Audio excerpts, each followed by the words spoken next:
Hey everybody, I'm CJ, and more about this whole Chris Pratt thing that's going on right now.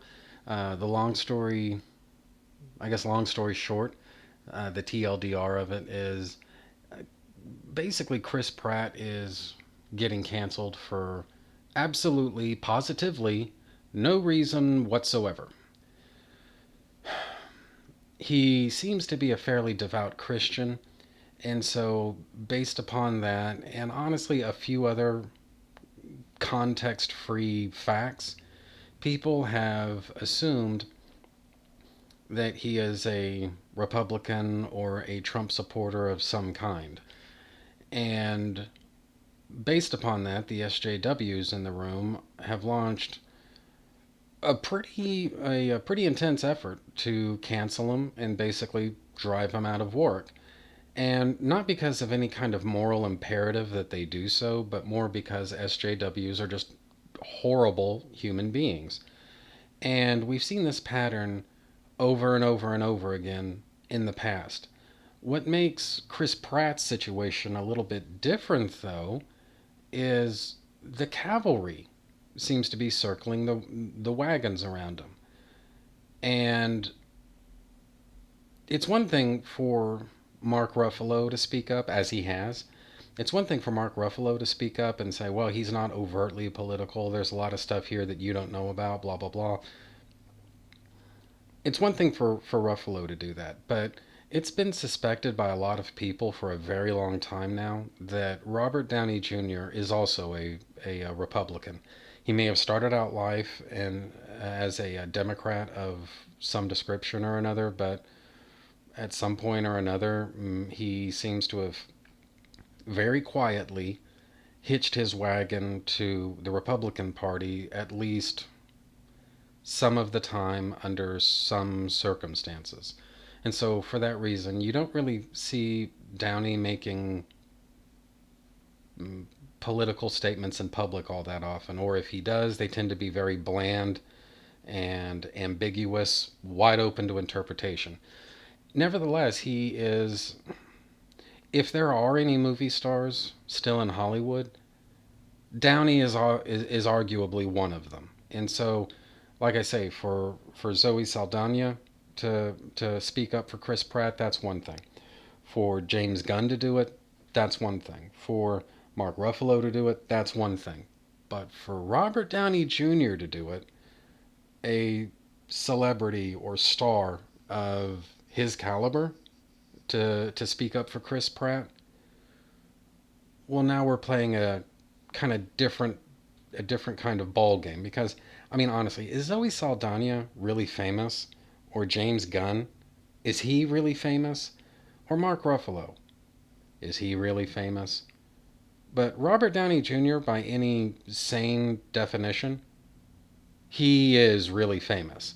And so for him to speak up for Chris Pratt means something.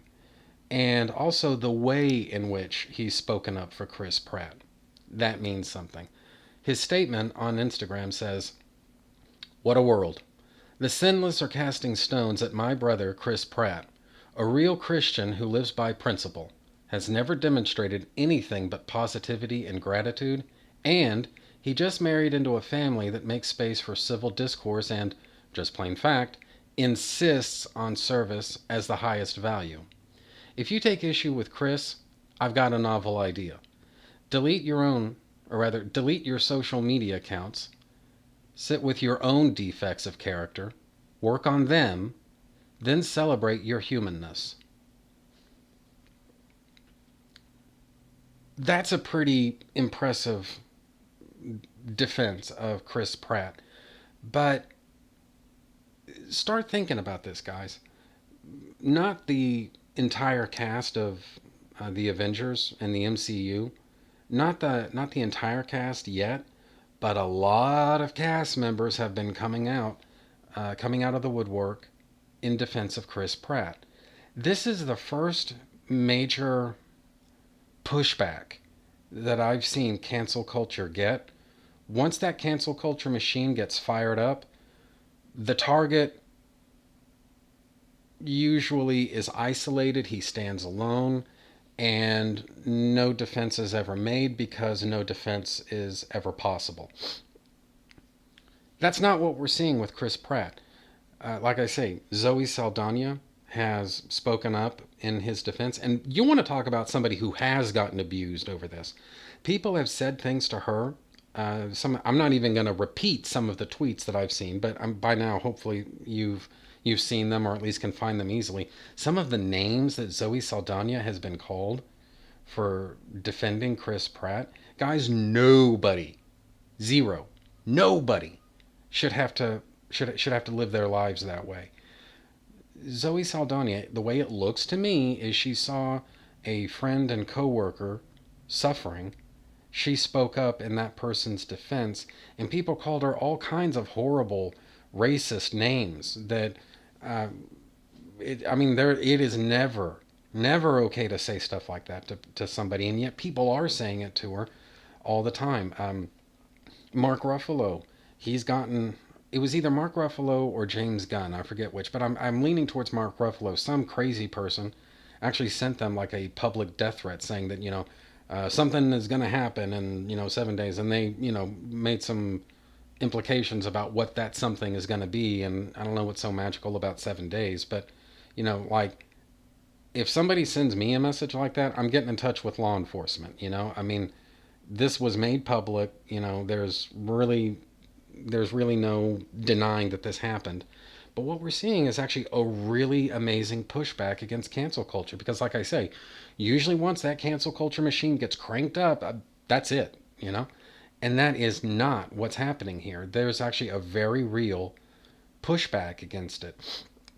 And like I say, Zoe Saldana, she's had to put up with people calling her all kinds of terrible, bigoted names.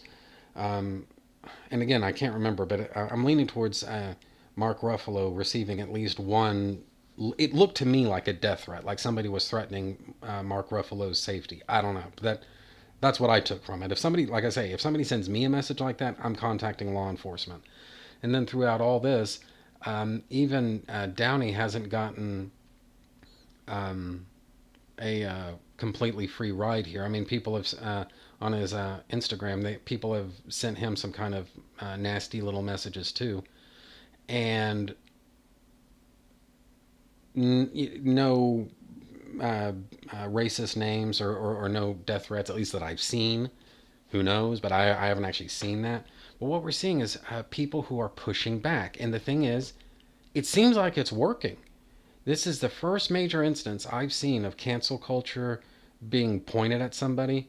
The Twitter guns, so to speak, being pointed at somebody, and it doesn't seem like they're taking their target down. Now, I think a major help in all this is the fact that once the machine started getting cranked up, it looks to me like Chris Pratt basically went to ground, and maybe he hired a PR firm, or maybe, look, I don't know what happened, but he's had the good sense to keep his mouth shut, and he's let other people speak up in his defense.